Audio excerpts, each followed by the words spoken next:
Assalamualaikum warahmatullahi wabarakatuh.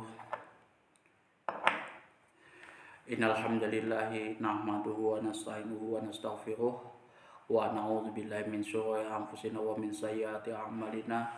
May yahdihillahu fala mudilla lahu wa may yudlil fala hadiyalah. Asyhadu an la ilaha illallah wahdahu la syarikalah wa asyhadu anna Muhammadan abduhu wa rasuluh. Allahumma sholli ala sayyidina Muhammad wa ala ali sayyidina Muhammad kama shallaita ala sayyidina Ibrahim wa ala ali sayyidina Ibrahim wa barik ala sayyidina Muhammad wa ala ali sayyidina Muhammad kama barakta ala sayyidina Ibrahim wa ala ali sayyidina Ibrahim fil alamin innaka Hamidum Majid. Rabbi shrah li sadri wa yassir li amri wahlul 'uqdatam min lisani yafqahu qawli amma ba'du. Hadirin hadirat jamaah kaum muslimin wal muslimat yang dirahmati oleh Allah Subhanahu wa taala. Nah, kali ini kita akan membahas tentang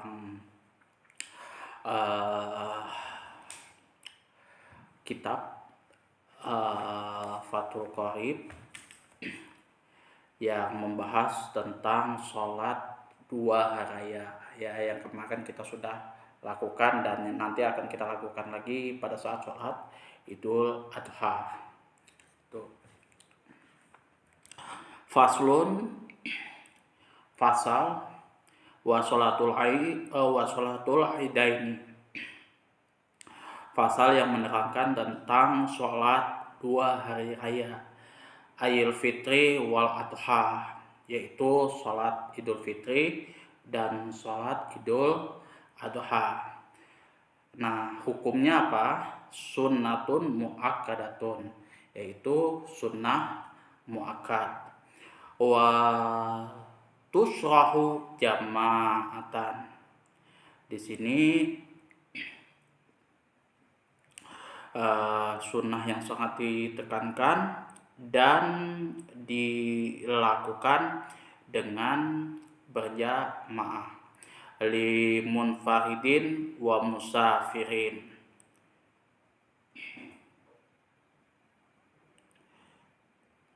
Limunfaridin wa musafirin wa hurin wa abdin wa khunsa wa imra'atin la jamilatin wa ladzati hayatin.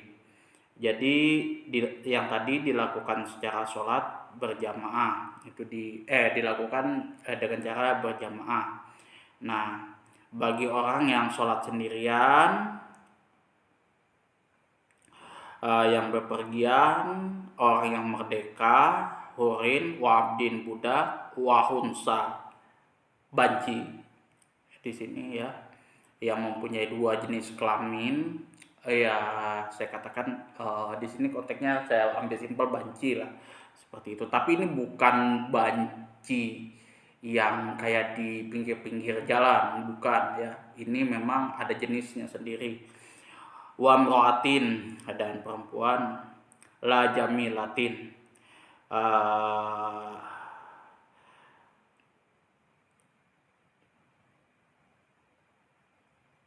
wala dzati hayatin. Jadi tidak sunnah bagi hari raya bagi perempuan yang cantik yang mempunyai sifat genit di sini. Jadi kalau misal itu seorang perempuan yang memang betul-betul cantik lah seperti itu bukan suatu sunnah muakkad. Jadi kalau untuk orang yang sendirian, musafir, kemudian di sini dia orang yang merdeka, budak, banci perempuan.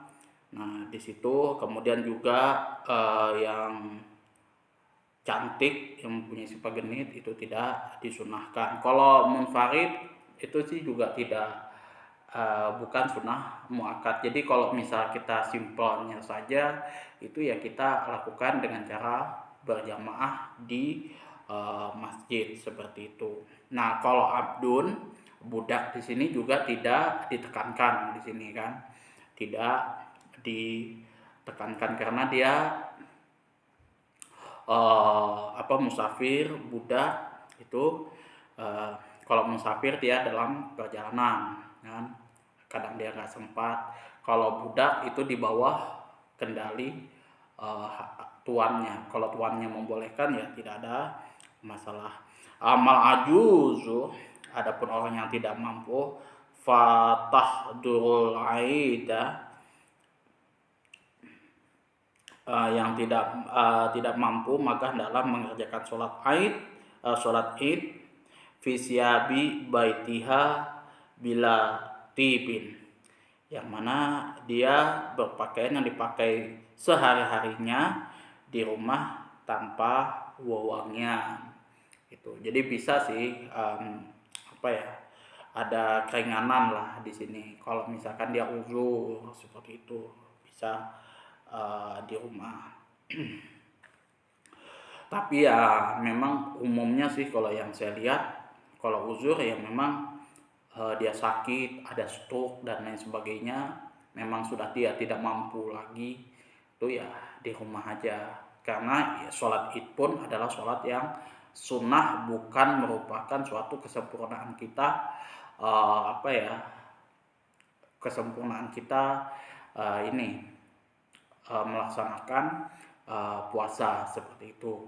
Nah, yang merupakan kesempurnaan kita untuk puasa itu adalah zakat fitrahnya gitu. Jadi kita zakat fitrah di situ.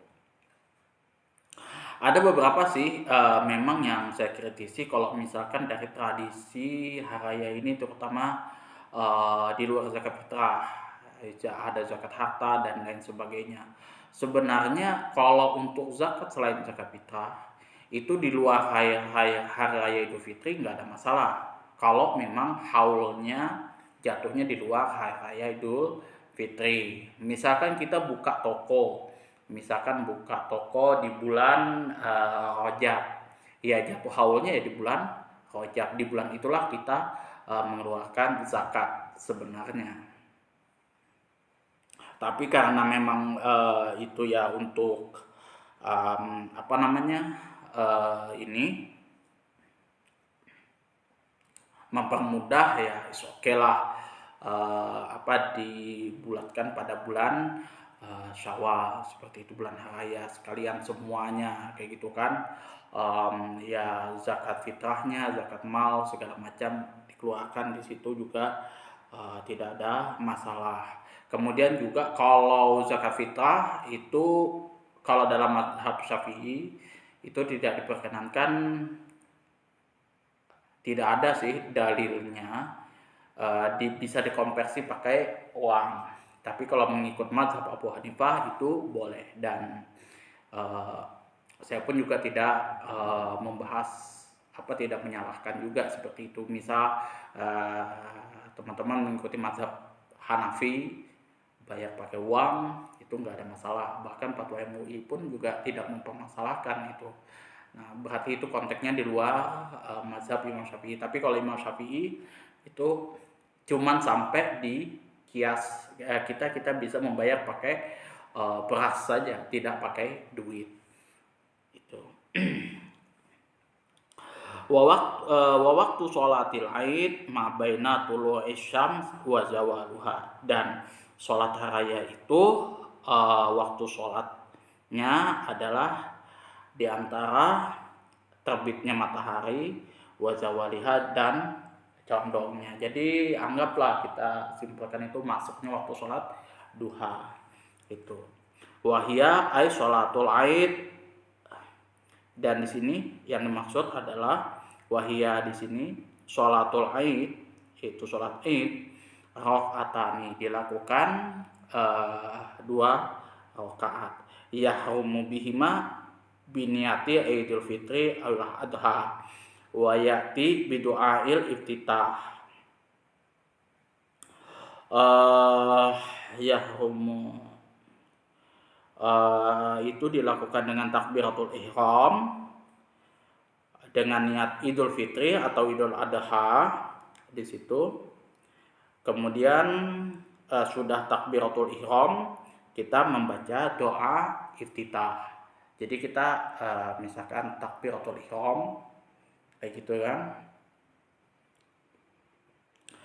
dengan niat sholat hari raya Idul Fitri kah atau sholat hari raya Idul Adha. Kemudian kita membaca iftitah. Nah, kemudian berapa banyak takbir ya, takbirnya pada saat kita melakukan sholat hari raya. Wa yukabbiru fi raqatil ula sab'an, itu, dan kita bertakbir pada rakaat yang pertama itu 7 kali takbir. Siwa takbiratul ihram summa yata'awwadzu wa yaqra'ul fatihata summa yaqra'u ba'da surati qaf jahran, yaitu selain daripada takbiratul ihram kita membaca doa ta'awudz, a'udzubillahi minasyaitonirrajim, bismillahirrahmanirrahim, kemudian kita membaca al-fatihah, alhamdulillahirabbil alamin arrahmanirrahim sampai selesai, baru kita membaca surah qaf dengan suara keras sesudah membaca al-fatihah tadi. Jadi seperti itu. Wa yukabbiru fi raqatis tsaniyah khamsan. Jadi kemudian kita pada saat kita rakaat yang kedua kita melakukan takbiratul ihram itu sebanyak 5 kali. Kemudian selepas daripada takbiratul ihram itu kita siwa takbiratil qiyam, kita membaca takbiratul ihram itu summa yata'awwadzu, itu membaca ta'awudz, summa yaqra'ul fatihata, kita membaca fatihah, wa surata, dan membaca surah iqtarabat jahran, surat iqtarabat dengan suara keras pula. Nah, kalau misalkan ada imam yang tidak bisa membaca surat qaf dan surat ini iqtarabat, ya nggak ada masalah gitu. Misalkan contoh surat Al-Ikhlas dan lain sebagainya, tidak ada masalah, atau surat-surat yang lain, surat ini Al-Baqarah, kemudian surah Al-Imran, itu tidak ada masalah. Itu sunnah juga di situ, mengikuti kaidah umumnya sebagaimana biasa. Tapi kalau misal ya kita mengambil fadilahnya itu sesuai dengan yang ada di kitab Fathul Qorib, itu yang pertama kita membaca surah Qaf, yang kedua iqtarabat. Nah, kemudian sesudah itu ya kita sudah selesai kayak gitu, wa yakhutubu natban, itu sunnah menunaikan 2 khutbah di sini. Wa yakhutubu natban ba'dahuma. Jadi sunnah menunaikan 2 khutbah, ay raqaati khutbataini, itu ya. Sudah mengerjakan 2 rakaat, 2 khutbah. Jadi kita sunnah muakkad kita mendengarkan khutbah Jumat. Khutbah Jumat lagi. Khutbah Id. Itu salat Id. Yukabbiru fi ibtida'il ula tis'an. Yang mana di situ khatib hendaklah bertakbir al-ula pada khutbah yang pertama itu sebanyak 9 kali. Allahu akbar, Allahu akbar, Allahu akbar, Allahu akbar, Allahu akbar, walillahil hamd. Di situ sebanyak 9 kali. Wilaan secara bersambung. Wa yukabbiru fi ibtida'is tsaniyah sab'an. Jadi kalau yang pertama itu tis'an 9 kali, yang kedua khutbah yang kedua kita bertakbir di situ 7 kali. Wilaan di situ secara urut gitu, nggak boleh diputus-putus. Allahu akbar baru kita ngomong yang lain, Allahu akbar itu nggak boleh. Jadi kita harus terus menerus seperti itu. Walau fasala bainahuma bitahmid wa tahlil wasanain kana hasanatan. Jika di antara kedua khutbah tersebut terpisah dengan bacaan tahmid, tahlil dan pujian, maka demikian itu adalah baik. Nah, kalau di antara dua khutbah, nah tadi ada bacaan tahlil, tahmid dan lain sebagainya, itu tidak ada masalah terpisah seperti itu. Tapi umumnya sih biasanya sholatu jamiah dan lain sebagainya yang rutinnya biasa orang kerjakan langsung berdiri lagi, khotib berdiri lagi untuk menyelesaikan khutbah yang kedua. Tapi kalau untuk takbir, nah Allahu Akbar, Allahu Akbar, Allahu Akbar itu runtut semua itu dan harus ya. Kemudian di sini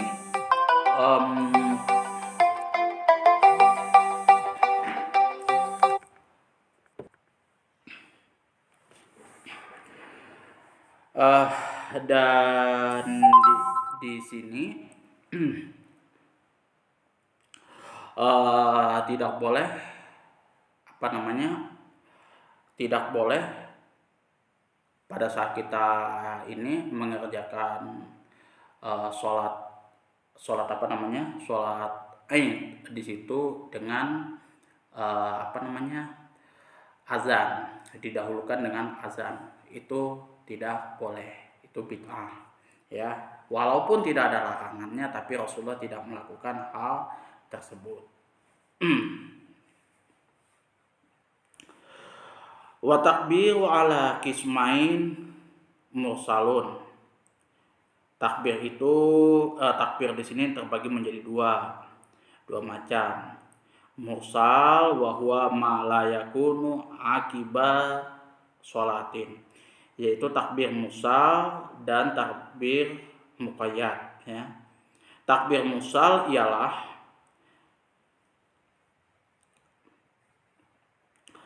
takbir yang dilakukan mengiringi sholat hari raya Idul Fitrinya tadi itu. Wa muqayyadun wa huwa ma yakunu aqibaha. Takbir muqayyad adalah takbir yang dilakukan mengiringi sholat hari raya Idul Adha. Itu takbir yang Allahu Akbar itu ada takbir mursal dan takbir muqayyad. Wa bada al-musannif bi awali faqala.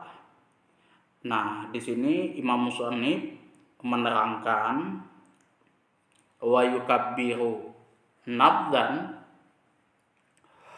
kulla min dzikrin wa unsa wa hadirin wa musafirin fil manazil wa turki wal masajidi wal aswaqi min ghurubi syam min lailatil Aid au Idul Fitri. Jadi di sini kalau misalkan takbir mursal yang dilakukan pada saat Idul Fitri, itu sunnah bertakbir bagi setiap orang laki-laki, perempuan, orang yang berada di rumah, berpergian di tempat pondokan, di hotel dan lain sebagainya, masjid-masjid dan pasar-pasar, mulai matahari terbenam sampai malam hari raya Idul Fitri, seperti itu. Wa yastamiru hadza takbir, dan hendaknya takbir tersebut berlangsung terus ila ayyadkhulal imam fi sholati li'id. Jadi ketika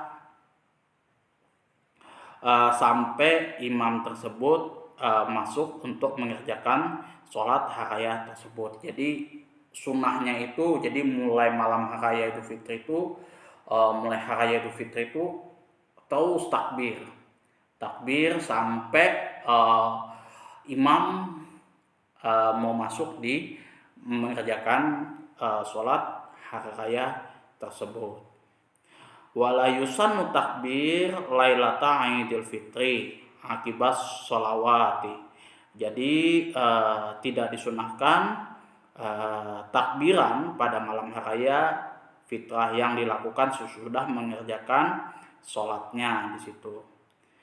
Lakin An-Nawawi fil Azkar ikhtar annahu sunnatan. Akan tetapi di dalam kitab Al-Azkar karya Imam Nawawi memilih bahwa takbiran sesudah mengerjakan beberapa sholat itu hukumnya adalah sunnah. Jadi kalau misalkan sudah sholat id kayak gitu kan, yang lain-lain itu tidak disunahkan. Tapi kalau yang Imam Nawawi di dalam kitab Al-Azkar itu tetap sunnah. Summa syara'a fi takbiril muqayyad, kemudian Imam Musannif meneruskan untuk takbir yang muqayyad, takbir yang dilakukan pada hari raya Idul Adha itu faqala, beliau mengatakan yukabbiru fi Idul Adha khalfa shalawatil mafrudati fil muayyadati.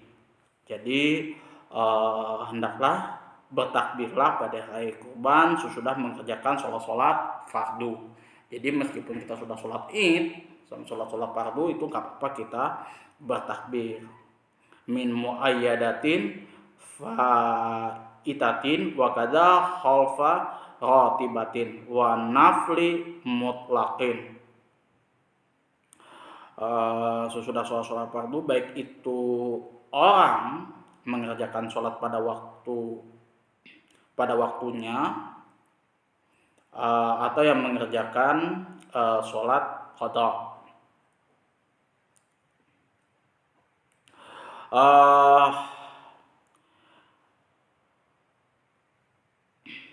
Wa nafli mutlaqin wa sholati janazatin min subhin yaumi arafata ilal asri min ayami tasyriki. Jadi demikian juga sesudah sholat rawatib, sudah sholat sunat mutlak dan sholat jenazah. Takbiran itu tadi mulai dari subuhnya hari Arafah sampai datang waktu asar hingga hari tasyrik berakhir. Jadi kita mulai dari malam hari Idul Adha nih, terus bertakbir, berhenti di sholat idnya, sholat hari Idul Adha-nya, lanjut lagi sampai selesainya itu 3 hari pas waktu tasyrik. Wasiwati takbir, bentuk lafaz takbir itu Allahu Akbar, Allahu Akbar, Allahu Akbar, Allahu Akbar. Jadi dia 3 kali. La ilaha illallah wallahu akbar walillahil hamd. Allahu akbar kabira walhamdulillahi katsira wa subhanallahi bukratan wa asila. La ilaha illallah wahdah shadaqa wa'dah wa nasara abdah wa azza jundahu wa hazamal ahzab wahdah. Itu yang artinya Allah Maha Besar, Allah Maha Besar, tidak ada Tuhan yang berhak atau tidak ada sesembahan yang berhak disembah kecuali Allah. Dialah yang Maha Besar. Dialah yang Maha Besar, Allah yang Maha Besar, baginya segala puji. Allah Maha Besar, segala puji baginya. Maha suci Allah di waktu pagi dan sore, dan tiada Tuhan tiada Tuhan kecuali hanya Allah yang Maha Esa.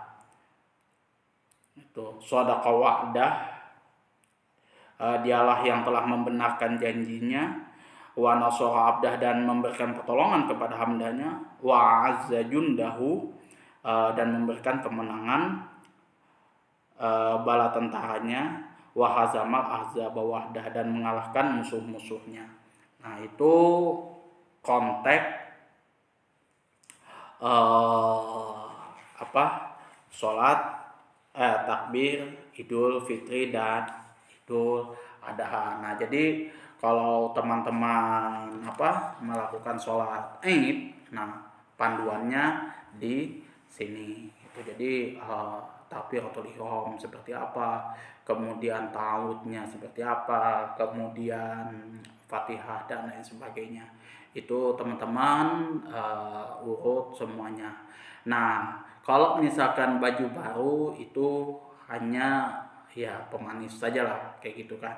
Teman-teman mau pakai baju baru dengan wewangian yang baru itu nggak ada masalah, itu sunnah gitu. Nah, Cuman sunnahnya itu kalau kita pakai baju baru untuk sholat ke Idul Fit apa ke masjid itu menggunakan baju yang putih yang polos. Kalau mau hitam-hitam sekalian, kalau mau putih-putih sekalian, jangan sampai ada warna-warna corak-corak yang lain kayak gambar-gambar apakah, tengkorak kah dan lain sebagainya. Itu ya, kalau misalkan dulu waktu saya masih kecil itu udah gaduh itu, itu merusak sekali itu ya, merusak eh, konsentrasi teman-teman. Tuh, jadi jangan sampai terjadi seperti itu. Nah, itu saja yang dapat saya sampaikan. Nanti pembahasan selanjutnya kita akan bahas tentang sholat khusyuk, kemudian sholat istisqa,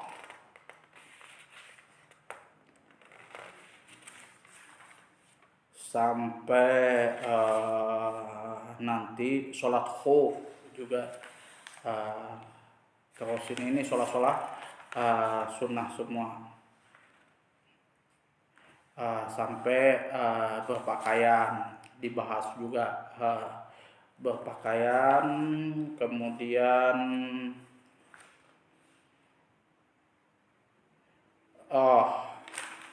mayit dan seterusnya. Itu nanti kita pelan-pelan belajar ya, pelan-pelan aja kita pelajari. Bagi teman-teman yang sudah punya guru dan lain sebagainya yang sudah mempelajari kitab ini, ya alhamdulillah teman-teman bisa ini lagi, mengulang lagi. Saya pun juga masih tetap mengulang-ulang terus kitab-kitab saya kayak gitu kan, kitab Al-Azkar, kitab Riyadhus Shalihin, hadis arba'in, kemudian Sahih Bukhari, Sahih Muslim dan lain sebagainya.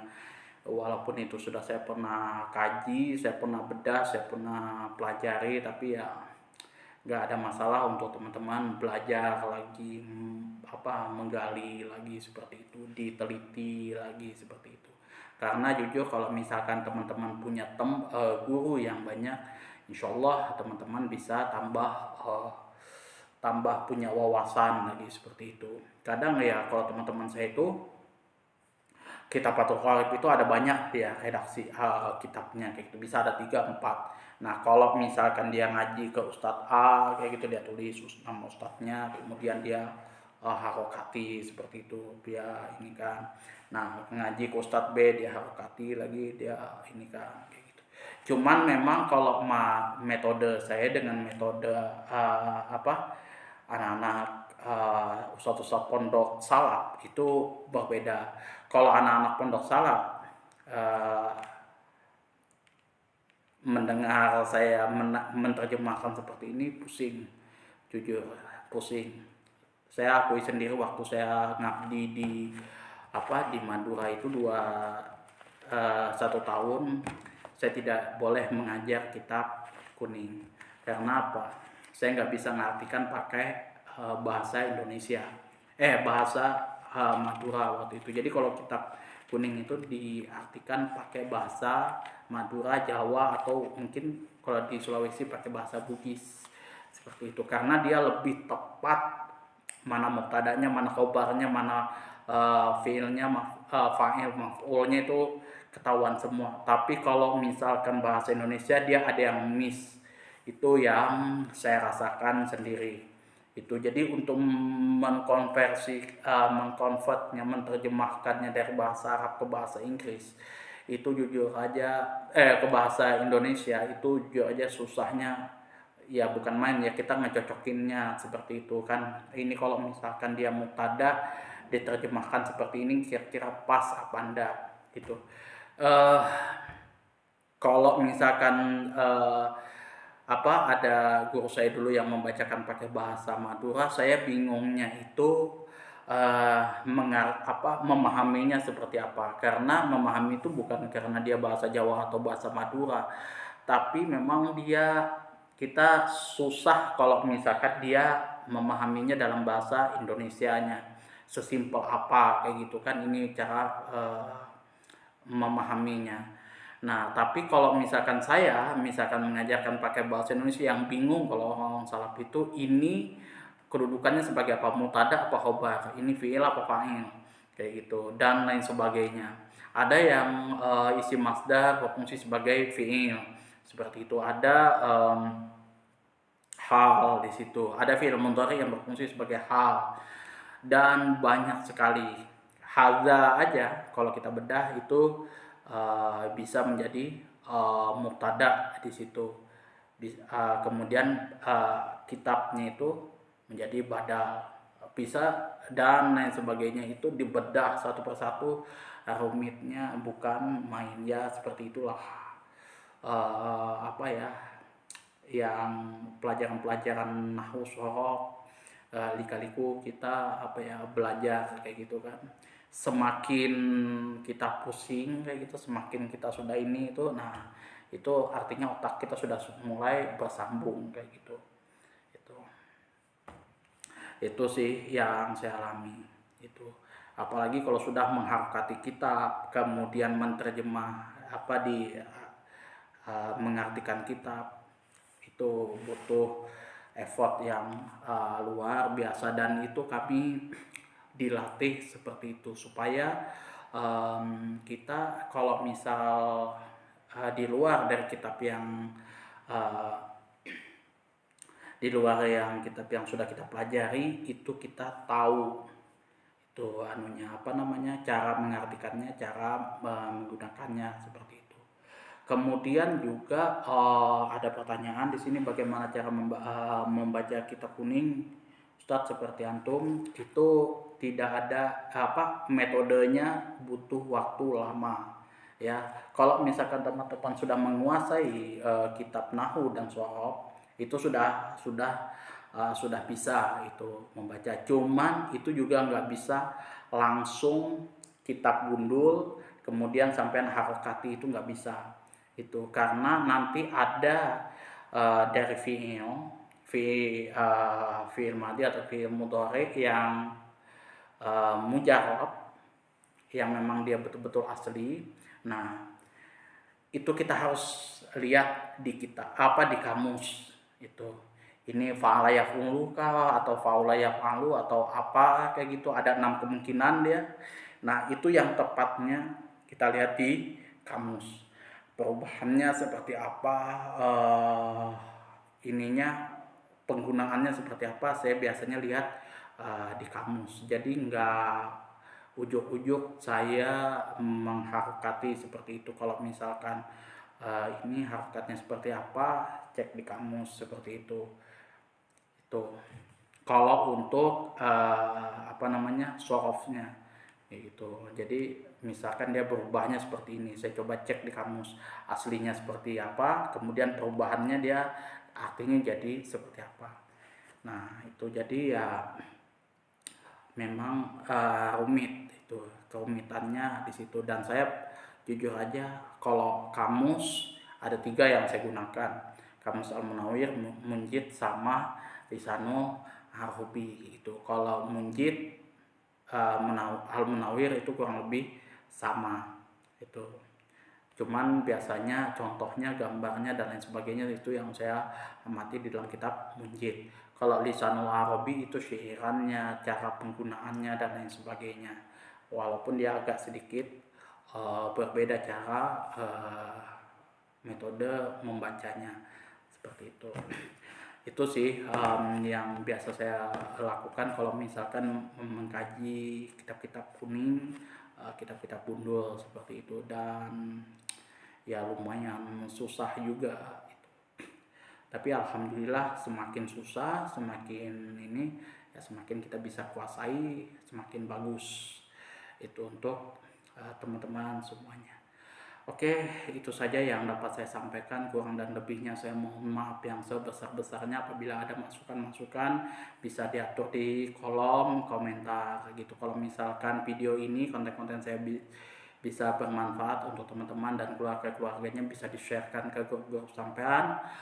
Kemudian juga untuk apa ya, hal-hal yang berbenturan dengan pendapat guru antum dan lain sebagainya, kita bisa diskusikan bersama itu. Misalkan perbedaan dari tata cara baca kitab kuningnya, nahwu sorofnya, kemudian juga masalah dalil-dalil yang mau kita bahas seperti itu. Tapi sih kalau untuk perbedaan pandangan dari sisi ulama-ulama mazhab kayak gitu kan, kemudian yang di luar-luar, nah itu pembahasannya lebih detail lagi seperti itu. Jadi kalau misalkan teman-teman belajar di sini, fokus saja apa yang teman-teman dapat bisa sampai diskusikan, fokus, jangan toleh kiri kanan. Kok ini ustadznya berbeda, kok ini ustadznya berbeda, enggak usah. Pokoknya fokus kita belajar di sini. Walaupun tuh pun saya membid'ahkan ustadz itu bukan berarti ustadz itu sesat. Itu saya cuma mengatakan itu bid'ah, seperti itu aja.